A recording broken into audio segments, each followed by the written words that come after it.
vegetarianismo, veganismo são questões de ordem filosófica. E quem não pode comer por questões biológicas, né? Se a pessoa tem aquele diagnóstico, ela vai ter que fazer uma restrição alimentar. Às vezes ocorre alguém falar que é frescura. Comida básica do nosso dia a dia é o arroz e feijão, que não tem glúten, né? Então isso já é uma estratégia boa para o brasileiro poder adotar. Como são as escolhas e as práticas alimentares das pessoas que apresentam reações adversas aos alimentos?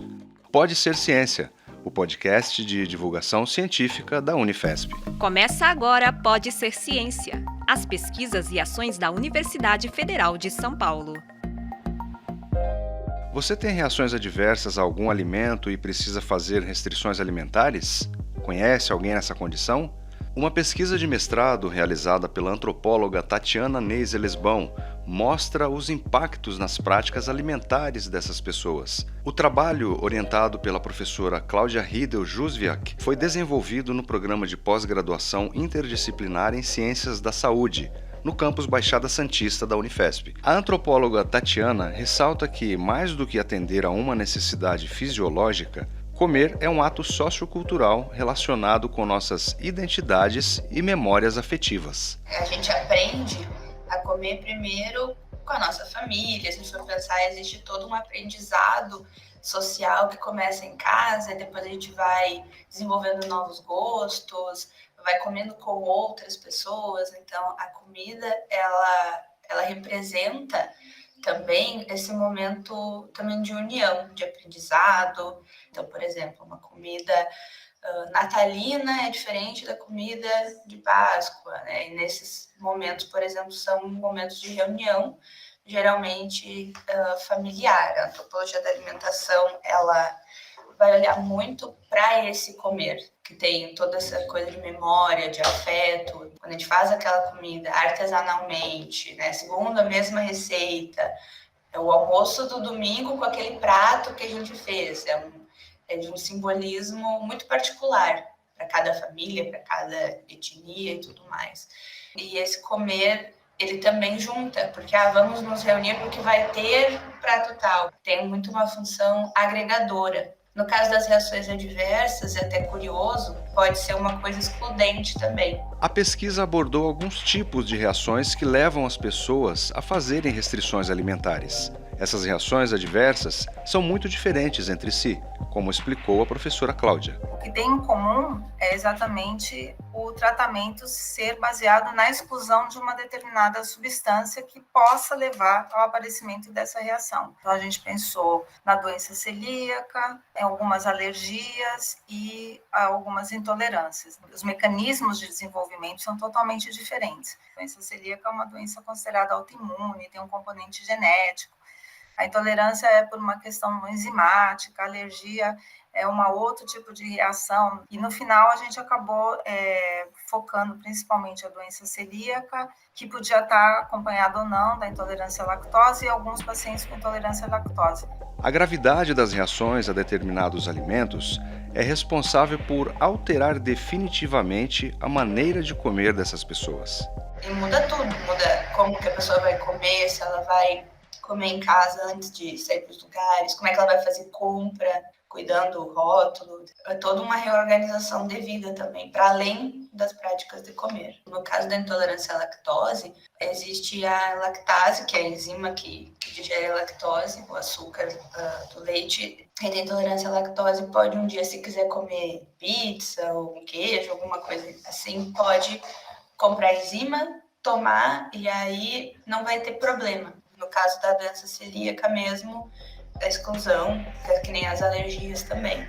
O foco da pesquisa foram os aspectos socioculturais relacionados às reações adversas e como as restrições mudam as escolhas e as práticas alimentares. Se a pessoa tem aquele diagnóstico, ela vai ter que fazer uma restrição alimentar. Qual o impacto dessa restrição alimentar no comer em família? Como é o cotidiano dessa pessoa em relação a comprar, a fazer a escolha alimentar?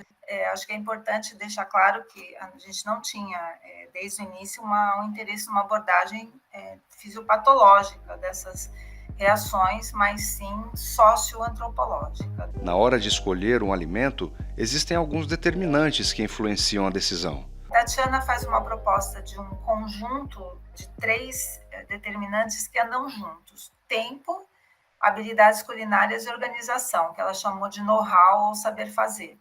Então, esse tempo que a pessoa leva numa compra, ela tem que ser muito mais atenta à leitura dos rótulos, saber desenvolver as suas habilidades culinárias, porque vai precisar, né? Às vezes a pessoa ou melhora ou adquire essas habilidades culinárias.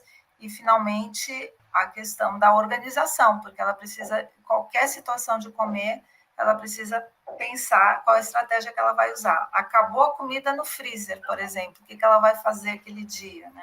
Então, a gente viu que os participantes que tinham mais tempo de diagnóstico comentam que houve uma mudança na quantidade, né, no volume de produtos que existem disponíveis agora. Esses produtos costumam ser bem caros, então também tem uma questão de disponibilidade e de custo. Esse alimento isento da substância agressora, que vai estar relacionado com a busca pela saúde, está relacionado com a disponibilidade de alimentos. Outra coisa é esse gerenciamento dessas relações durante o comer, né? Então, eu tenho que levar minha comida, ou a família toda, todo mundo vai comer comida sem glúten para que ela possa participar normalmente. No Brasil, a comida básica do nosso dia a dia é o arroz e feijão, que não tem glúten, né? Então, isso já é uma estratégia boa para o brasileiro poder adotar. Foi na graduação que a Tatiana se interessou pelo assunto. Ela observou que havia poucas pesquisas relacionadas ao tema sob a perspectiva das ciências sociais. Comecei a me aproximar dessa literatura da antropologia da alimentação e desses não comer. E um dia eu pensei, bom, o vegetarianismo, o veganismo são questões de ordem filosófica, né? É um não comer opcional. E quem não pode comer por questões biológicas, né? A antropologia, as ciências sociais ainda não voltou esse olhar para esse tipo de restrição, até onde eu localizei. Eu encontrei trabalhos na nutrição, com essa perspectiva, né, desse olhar para o comer, para além da necessidade fisiológica e de como altera, de acordo com alergias, intolerâncias e tudo mais, mas na antropologia não. Você está ouvindo Pode Ser Ciência, o podcast da Unifesp. A partir de um pós-doutorado em antropologia da alimentação, a professora Cláudia passou a se interessar pelas escolhas alimentares de grupos específicos. E foi assim que, anos depois, ela acabou orientando a pesquisa de mestrado da Tatiana. Comecei a me interessar em entender os processos de escolhas alimentares de atletas. E eu comecei, depois de outros estudos em outra perspectiva, mais da dietética, comecei a me interessar muito em entender os processos de escolhas alimentares. E, pesquisando em atletas, fui fazer um pós-doutorado em antropologia da alimentação. E foi uma virada, um ponto de virada, que até uma das coisas que eu gosto de estudar é como a gente tem pontos de virada na alimentação, né? Então, quando você, por exemplo, tem um diagnóstico de uma doença, como a doença celíaca, a intolerância à lactose, mas você pode ter um diagnóstico de diabetes, você pode ter uma cardiopatia, você faz uma cirurgia bariátrica, né? Pessoas em processos migratórios, tem um ponto de virada importante, né? Ela consegue sair de uma situação de um determinado país, chega no outro com uma nova cultura alimentar, sempre nessa perspectiva de entender a parte alimentar. Eu tive um ponto de virada na maneira de pensar a minha relação com a alimentação, com a nutrição e com as pesquisas que eu fazia. E foi assim que eu acabei encontrando Tatiana apresentando um trabalho num congresso de antropologia. Tatiana, então, vem fazer o mestrado no programa de pós-graduação interdisciplinar em Ciências da Saúde. Então, orientei Tatiana e contribuí para esse olhar ampliado, né, sobre essas questões alimentares nessa situação. A pesquisa seria presencial, mas devido à pandemia, isso não foi possível. E o que parecia um obstáculo, na verdade, acabou ampliando o foco da pesquisa. Tatiana chega em Santos às vésperas da pandemia, numa proposta de fazer um trabalho, um contato com esses participantes, por exemplo, para acompanhar numa compra, acompanhar no momento de alimentação. Então, isso seria um trabalho que ficaria mais aqui nessa região da própria Baixada Santista. Tatiana é do Rio Grande do Sul, ficou numa situação muito difícil, nós não tínhamos a menor previsão, como o mundo inteiro, né, de como se daria essa questão da pandemia. Decidiu voltar para a casa dela até que a pandemia terminasse. Então, revimos o projeto inteirinho e mudamos toda a coleta de dados numa proposta virtual. Nosso objetivo era alcançar um determinado número de participantes por região do Brasil. Talvez na região Nordeste, as pessoas lá com uso mais de alimentos à base de tapioca, que não tem glúten, teriam mais opções. O pessoal do Sul, que gosta muito do pão, do trigo, talvez tivesse mais restrições, né? Teria que comprar mais produtos isentos de glúten, mas no final era muito homogêneo o discurso, sabe? As dificuldades de encontrar os alimentos, o tipo de mudança que eles faziam. A identificação das reações adversas aos alimentos nem sempre é feita com facilidade. Após o diagnóstico, há muitas mudanças na vida dessas pessoas. A pessoa vai no hemato, vai no gineco, eles falam de uma peregrinação por médicos de diferentes especialidades, inúmeros exames, alguns demoraram bastante tempo para ter o diagnóstico, e uma vez tendo o diagnóstico, isso pareceu ser um ponto de virada importante, né, que levou a mudanças abruptas na alimentação, que antes era uma tentativa e erro, né? E ainda encontramos alguns que foram fazendo modificações mais lentamente. Acreditamos que talvez não tivessem os sintomas com muita gravidade, porque quando esses sintomas são muito graves, a retirada do glúten ou da lactose, enfim, o ingrediente que provoca a condição é muito claro, né, a supressão desses sintomas. Além dos ingredientes que podem causar as reações adversas, a contaminação cruzada também se mostrou um ponto de preocupação para os participantes da pesquisa. E a contaminação cruzada é basicamente coisas que foram usadas para fazer alimentos, preparações com glúten. Só lavar não adianta. Existe uma reorganização do próprio ambiente doméstico. Então, o copo, eu vou lavar o copo com a esponja que eu lavei, a faca que eu cortei o pão, não vou, tem que ter uma esponja separada. Eu vou viajar, o que eu faço? Então, eu vou ligar para o hotel para ver se eles têm, como é que eles preparam. São muitos questionamentos que eles fazem para poder ter a segurança de que vão comer alguma coisa e não vão passar mal. Quando eles relatavam da contaminação cruzada, se passavam dias até que eles voltassem ao normal. Tem sintomas corporais diferentes da contaminação cruzada. E tem muita gente que sai do diagnóstico sem a informação da contaminação cruzada pelos médicos. E não bastam as restrições alimentares. Alguns pacientes da pesquisa relataram que ainda existe um certo preconceito por parte da sociedade. Às vezes ocorre alguém falar que é frescura, sabe? Mas come só um pouquinho, querer que coma só hoje, como se não fosse tão grave assim. Alguns deles colocam que eles sofrem estigmatização, como se a doença não existisse, né? Como se fosse uma condição questionável. E que isso é muito difícil para os pacientes, que além de terem que fazer todas as restrições, ainda têm que decidir, né, para quem conta. Então, alguns deles relatam que só contam mesmo para o marido, mulher, familiares ou os melhores amigos, mas que não tem esse hábito de abrir para todo mundo. Devido aos riscos de contaminação, é preciso adotar diferentes estratégias em situações sociais e até mesmo aprender novas técnicas para fazer comida. Às vezes algumas alternativas na questão do consumo, então existe um mix de farinhas que eu posso fazer um pão. Também precisa de aprendizado novo, de técnicas novas de fazer comida, né, para que eu possa ingerir um alimento seguro, né? Mas essa perspectiva, porque o risco é real. Eles têm que pensar o que eles têm que comer, não tem negociação, não posso comer glúten, ponto. Por causa do medo da contaminação, às vezes eles conhecem algum restaurante que é mais seguro, que conhece os preparos. Alguns optam por levar uma marmitinha, por exemplo, no casamento. Eles conhecem alguém que faz salgadinho sem glúten, às vezes sem lactose.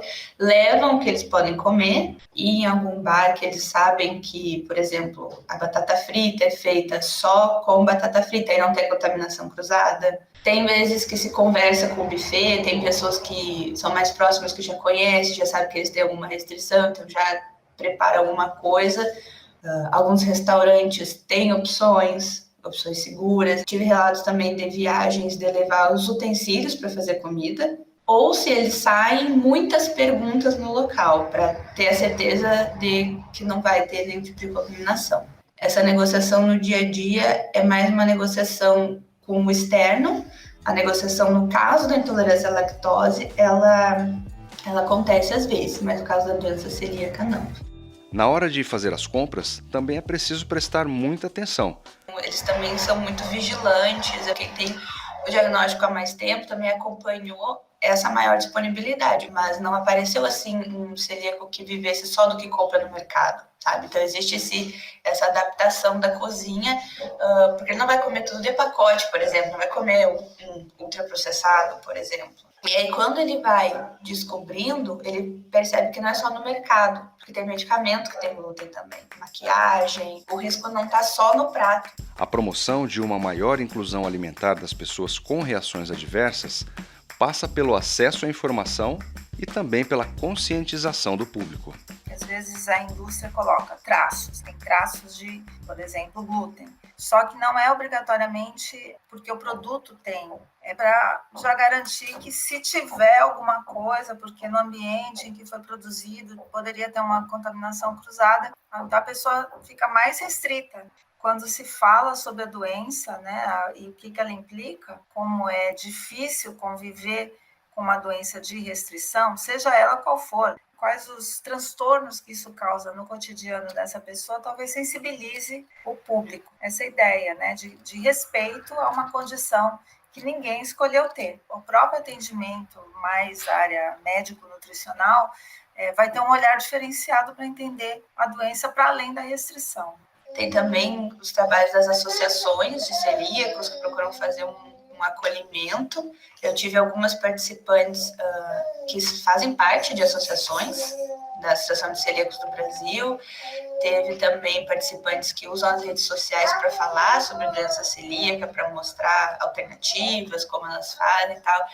Algumas pessoas que têm esse diagnóstico resolvem entrar no ramo da alimentação, porque daí produzem produtos seguros. Então, eu acho que a gente vai fazendo um trabalho muito de formiguinha também, para conscientizar, mas mesmo assim ainda se tem muito pouco, diagnóstico, ainda é pouco falado, ainda se estigmatiza. As pesquisadoras falaram sobre a importância do programa de pós-graduação interdisciplinar em Ciências da Saúde, que fica no campus Baixada Santista. Eu acho que isso potencializa muito a pesquisa que a gente faz, né? Porque, veja, é um olhar da antropologia e da nutrição que vem de um repertório muito diferente.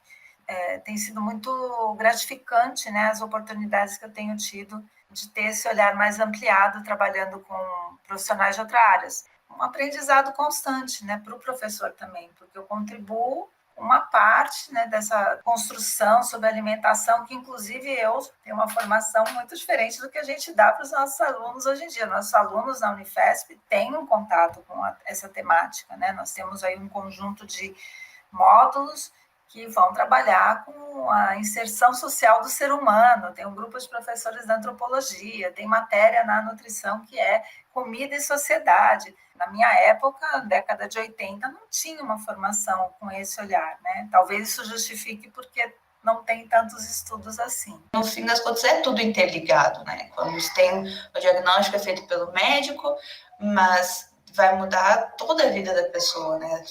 A parte da alimentação dentro, fora de casa, enfim, é uma vida, e a vida é muito mais complexa, o ser humano é muito mais complexo do que só a caixinha médica ou só a caixinha social, né? A gente está tudo interligado. Eu fiquei muito feliz mesmo de poder fazer parte de um programa assim, interdisciplinar. É nisso que eu acredito, numa ciência para ser divulgada, numa ciência interdisciplinar que atinja cada vez mais as pessoas dentro e fora da universidade. Esse foi o Pode Ser Ciência. No episódio de hoje, conversamos com a antropóloga Tatiana Neis Elesbão e a professora Cláudia Riedel Jusviak. Produção e reportagem, Lauren Steffen. Locução, Jean Silva, Rosângela Martins e Reinaldo Jimenez. Identidade visual, Alexandre Souza. Direção técnica e de locução, Reinaldo Jimenez. Edição, Jean Silva. Coordenação, Loiane Villefort. Idealização, Walter Teixeira Lima Júnior. Esse foi o Pode Ser Ciência, as pesquisas e ações da Universidade Federal de São Paulo. Uma produção do Departamento de Comunicação Institucional da Unifesp.